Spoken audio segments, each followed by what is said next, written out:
إن الحمد لله نحمده ونستعينه ونستغفره ونستهديه ونعوذ بالله من شرور أنفسنا ومن سيئات أعمالنا. من يهده الله فلا مضل له ومن يضلل فلا هادي له. وأشهد أن لا إله إلا الله وحده لا شريك له، وأشهد أن محمدا عبده ورسوله. يا أيها الذين آمنوا اتقوا الله حق تقاته ولا تموتن إلا وأنتم مسلمون. أما بعد، فإن أصدق الكلام كتاب الله، وخير الهدي هدي محمد صلى الله عليه وسلم، وشر الأمور محدثاتها، وكل محدثة بدعة، وكل بدعة ضلالة، وكل ضلالة في النار. خۆشەویستانم، ئەوە بەرەبەرە نزیکە بینەوە لە مانگی حاجیان، شەهری ذی الحجە، لەوانەیە سەرەتاکەی یەکشەممە بێ. ئەوەی کە من ئەمەوێ عەرزتانی بکەم ئەوەیە کە دە ڕۆژی سەرەتایی ئەم مانگە یەکێکە لە ڕۆژە پیرۆزەکانی خوای پەروەردگار، یان ئەتوانین بڵێین پیرۆزترین ڕۆژان لە لای خوای پەروەردگار دە ڕۆژی یەکەمی مانگی ذی الحجەیە. ئەو ڕۆژانە ڕۆژی خێر و بەرەکەتن، ڕۆژێ لێکن جیاواز لە ڕۆژەکانی تر، وەکو عەرزتان یەکەم. تەنانەت بۆ ئەوانەی کە لە سەفەری حەجیشان نین، خوای تەعالا ئەمەندە فرسەتی داوە بە ئەوانەشی کە قسمەتی حەجیان هەڵنەساوە و لە سەفەری حەجیشان نین کەوا لەو خێر و بەرەکەتەی ئەو دە ڕۆژە بێبەش نەبن. مامۆستایەکی بەڕێز و خۆشەویست ئەفەرمێ: هذه الأيام العشر من ذي الحجة هي الفرصة لكل المؤمنين في الأرض. بەڕاستی ئەمدا ڕۆژەی پێشی مانگی ذی الحجە هەلێکی گەورەیە بۆ هەموو مسلمانان لە سەرانسەری زەویە. هذه مناسبة سنوية لا تحصل في العام إلا مرة واحدة. بۆنەیەکی ساڵانەیە خۆشەویستانم، لە ساڵێکا یەکجار دووبارە ئەبێتەوە. مما يعني أننا يجب أن نستغل هذه الأيام العشر خير استغلال حتى نكون كمن حج تماما. أما فرصة هەلێکە خوای تەعالا بۆ ئێمە ڕەخساندوێتی تاوەکو ئێمە بتوانین استغلالی سود وەربگرین، استغلالی ئەو دە ڕۆژە بکەین بە خۆنزیکردنەوە لە خوای پەروەردگار، هەر وەکو کابرایەک کە چوو بێ بۆ حەج. فاغتنم هذه الأيام فإنها سريعة الانقضاء إلى أن يكتب الله عز وجل لك حجا لا تضيع وقتا. بەڕاستی ئەمە فرسەتێکی زۆر گەورەیە، حەقە ئینسانی مسلمان لە دەستی خۆی نەدا هەوڵ بدە ئەم دە ڕۆژانە لە هەموو ساڵێکە ئاوەدان بکەرەوە بە عیبادەت و تاعەتی خوای پەروەردگار هەتا ئەو کاتەی کە خوای تەعالا حەج بە نسیب دەکا، کاتەکان بە بەلاشمەیە تێپەڕ بکا و ئەم هەلە لە دەستی خۆت مەدە. قد فتح الله لك أبواب الخير على مصراعيها فأعمال الخير لا تنتهي وأبواب الجنة لا تغلق في وجه طالبيها ورحمة الله واسعة. بەڕاستی خوای تەعالا دەرگاکانی خێر و چاکەی بۆ تۆ کردوتەوە، کارە چاکەکان کۆتایی نایە و لە بن نایە، و بەردەوام خوای تەعالا لێتی وەرەگرێ و دەرگاکانی بەهەشت کراوەتەوە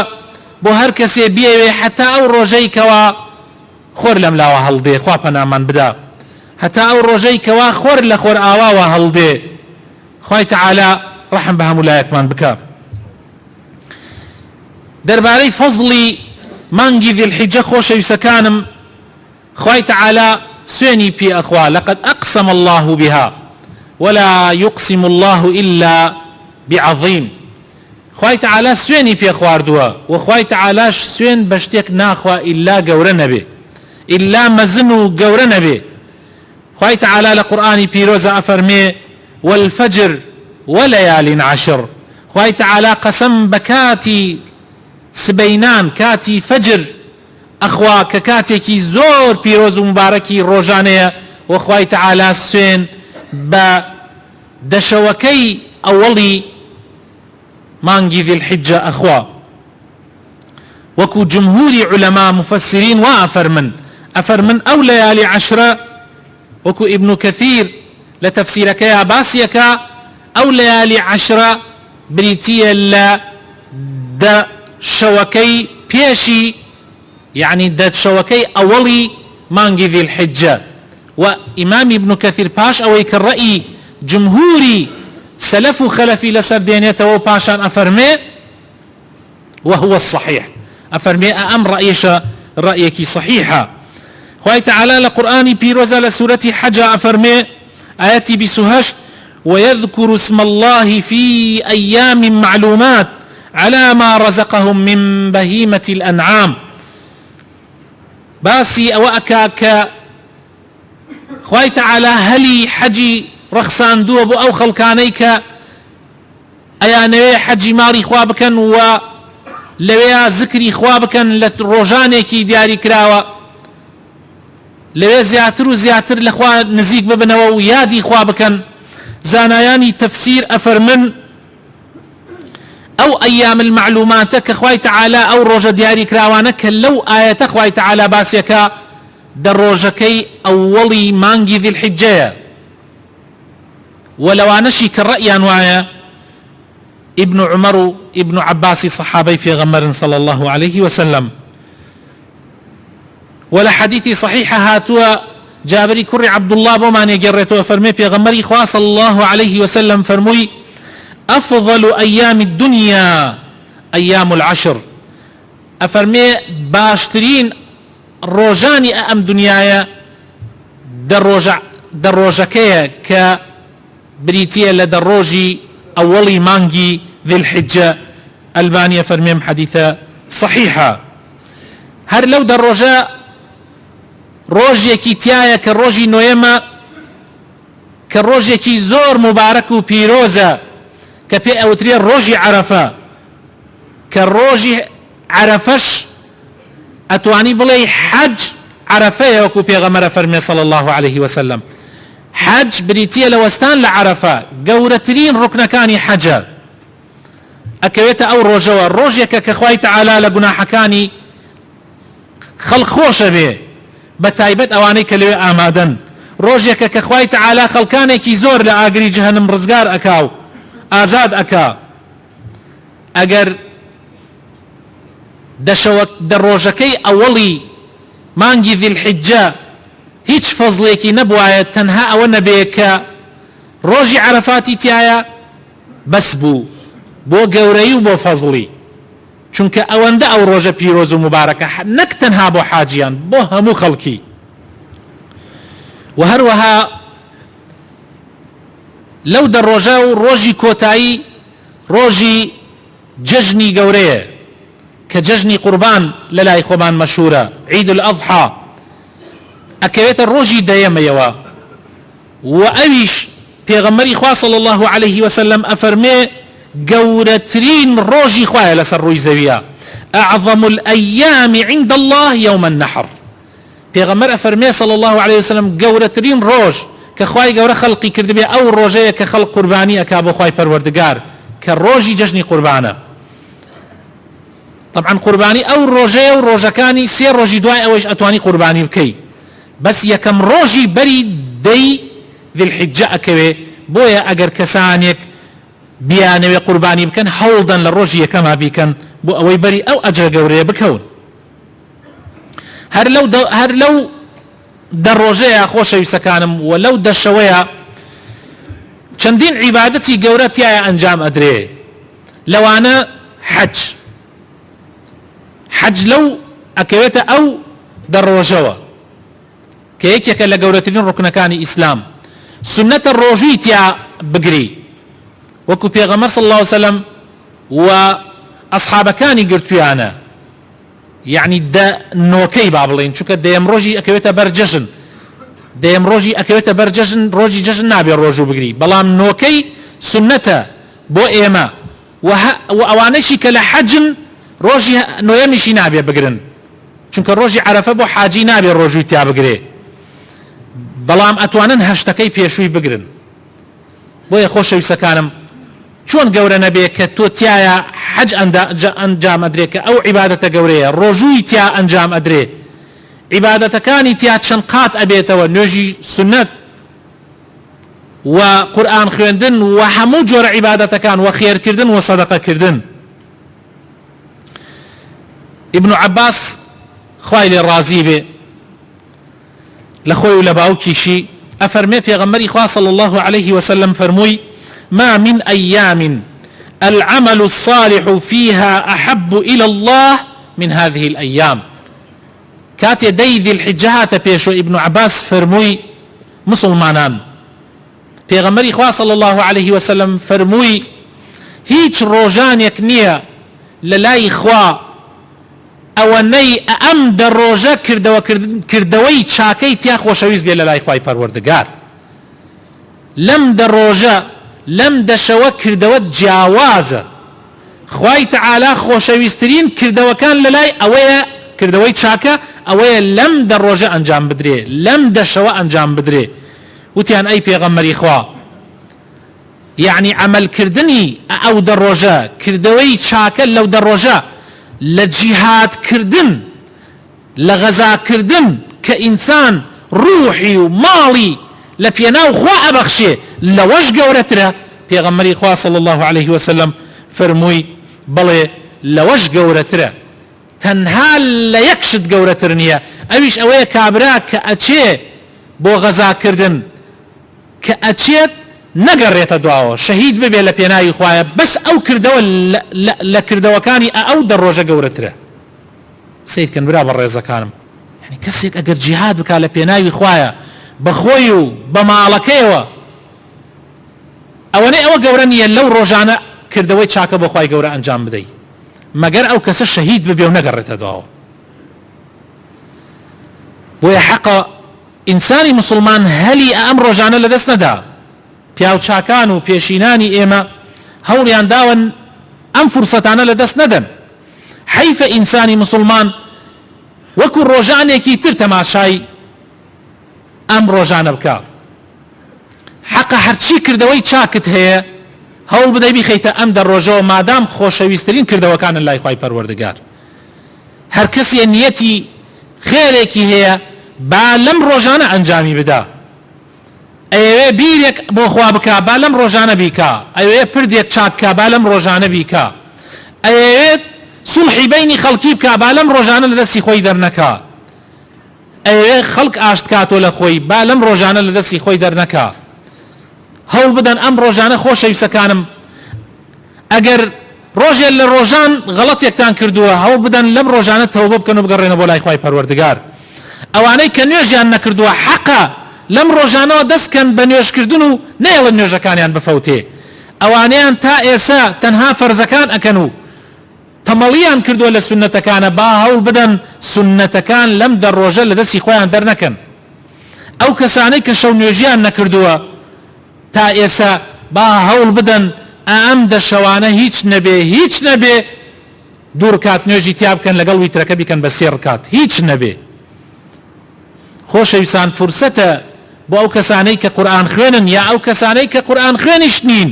بەڵام ئێستا قەڵەم قورئان هەیە و ئێستا شریت هەیە و میمۆری هەیە توانی قورئانی تیا خەزن بکەیت و گوێی تێ لێ بگری فرسەتە لەم دەڕۆژە هەوڵ بدەی قورئان خەتم بکەی کردەوەی چاکە زۆر زۆرە بەڵام هەوڵ بدەن خۆتان ئیجتیهادی تیا بکەن نەکەن لەم ڕۆژانە گوناح بکەن نەکەن لەم ڕۆژانە مەعسیەت بکەن نەکەن لەم ڕۆژانە بازار گران بکەن نەکەن لەم ڕۆژانە خەڵق بخەڵەتێنن براینە نەفسی ئینسان زۆر زەعیفە خەڵکێ براینە تەسەوورەکەن ئێمە زۆر جار کێشە لە ناو مزگەوت تا کێشەمان بۆ دروستە بێ لەسەر نعلی خەڵک کابرا دێ بۆ نوێژ جمعە یا دێ بۆ جەماعەت دوای ئەو دەرەچێ نعلی یەکێکی تر ئەبا سێکە خەڵک چەندێ زەعیفە فرسەتە ئینسان تەوبە بکات لەو گوناحانە با بچووکیش بێ بەس لای خوا زۆر گەورەیە ئاگامان لە زمانی خۆمان بێ هەوڵ بدەین زمانی خۆمان بپارێزین لە غەیبەتکردن لە بوختیانکردن لە قسەی ئەملا ئەولا فرسەتە خۆشەویستەکانم هەوڵ بدەن ئەم نۆ ڕۆژە ئەگەر ئەتوانن ڕۆژی تیا بگرن ئەگەر هیچ نەبێ ڕۆژی نوێمی بگرن کە ئینشاءالله باسی فەزڵەکەی ئەەکەین لە وتاری داهاتووە فرسەتە خۆشەویستەکانم داواکارم لە خوای پەروەردگار بۆ خاتر ناوە جوانەکانی خۆی ڕەحمان پێ بکە هیدایەتمان بدە نوری ئیمان بخاتە دڵەکانمانەوە دوورمان خاتەوە لە تاوان و لە گوناح یا ڕەبی خوایە بۆ خاتر ناوە جوانەکانی خۆت بەردەواممان بکەی لەسەر دیندارێتی لەسەر ئیسلامەتی یا ڕەبی خوایە کارێک نەکەین تۆمان لێ بڕەنجەی یا ڕەبی خوایە قسەیەک نەکەین تۆمان لێ بڕەنجەی یا ڕەبی خوایە زوانمان بپارێزە لە خراپە یا ڕەبی ئەندامەکانی لاشەمان بپارێزە لە خراپە یا ڕەبی ڕەحم بە ماڵ و مناڵ و برا و خوشک و کەس و کارمان بکەی یا ڕەبی خوایە هەر موسڵمانێک نەخۆشی هەیە بە تایبەت ئەو برا و خوشکانەی کە داوای دوعای خێریان لێکردین یا ڕەبی خوایە شیفای بدەیت یا ڕەبی موسڵمانێ لێک هێن داوایان لێ کردوین دوعای خێریان بۆ بکەین خوایە ڕەحمیان پێ بکەیت و شیفایان بدەیت یا ڕەبی ئەوەی گیراوی هەیە گیراوی دەرباز بکەی ئەوەی کێشەی هەیە کێشەکانی چارەسەر بکەی ئەوەی حەزێکا لە ناو دڵیا و حەزەکە خوا بۆی جێبەجێ بکە یا ڕەبی بۆی جێبەجێ بکەیت و خێری دین و دنیای تێبخەی بۆی یا ڕەبی خوایە ئیسلاحی حاڵمان بکەی یا ڕەبی خوایە خۆشی و هەرزانی لە وڵاتمانە بەرقەرار بکەی یا ڕەبی ڕەحم بە گەنجەکانمان بکەی هەلی کاریان بۆ بڕەخسێنی یا ڕەبی خوایە بەرەکەت خەیتە دەغڵ و دانی وڵاتمانەوە بەرەکەت خەیتە کارەبا و ئاوی وڵاتمانەوە یا ڕەبی وڵاتمان لە هەموو خراپە و خراپەکاریەک بپارێزی هەردەم پیاوی باش و کەسی چاکار بەدەستمان بێ خوایە ئامین ئامین خۆشەویستەکانم یەکێک لە گەورەترین کارەکان کە ئەنجام ئەدرێ لەم ڕۆژانەی کە دێت وەکو عەرزمکردن قوربانیکردنە بۆ خوای پەروەردگار قوربانیکردن خۆشەویستەکانم لە لای هەندێک لە زانایان ئەڵێن هەر کەسێ هەی بێ و ئیمکانیاتی هەبێ فەرزە لەسەری ساڵانە قوربانی بکە فرسەتە خۆشەویستەکانم خۆت و ماڵ و مناڵەکەت ئەسحابەکانی پێغەمبەری خوا صلی الله علیه وسلم ساڵانە حەیوانێکیان سەرە بڕی بۆ خۆیان و ماڵ و مناڵیان یعنی مەڕێک کاوڕێک گێسکێک بۆ خۆت و ماڵ و مناڵەکەت ئەتوانی سەر ببڕی فرسەتە خۆشەویستەکانم ڕئیس عایلە ئەتوانێ خۆی بۆ خۆی یەک حەیوان سەر ببڕێ و ماڵەکەیشی بەشدار بکا لەگەڵ خۆیان یان حەوت عایلە ڕێک بکەون حەیوانێکی گەورە ڕەشەوڵاخێکی گەورە سەر ببڕن حەوت کەس خۆیان و عایلەکانیان تایە بەشدار ببن قوربانیکردن لە کارە هەرە گەورەکانە زیندووکردنەوەی سنەتی پێغەمبەرانە بە تایبەت پێغەمبەری خۆمان صلی الله عليه وسلم خۆشەویستەکانم قوربانی هەر لە ئیسەوە تۆ عەزم جەزم بکە ئەوانەی کە بڕیاریان داوە قوربانی بکەن با لە نینۆکیان نەگرن لە تووکی گیانیشیان نەگرن لە یەکەم ڕۆژی ذی الحیجەوە ئەگەر بیشی گرن قوربانەکان هەر دروسە بەس سنەت وایە نەیگرن قوربانیکردن خۆشەویستەکانم ئەبێ حەیوانەکە ساغ بێ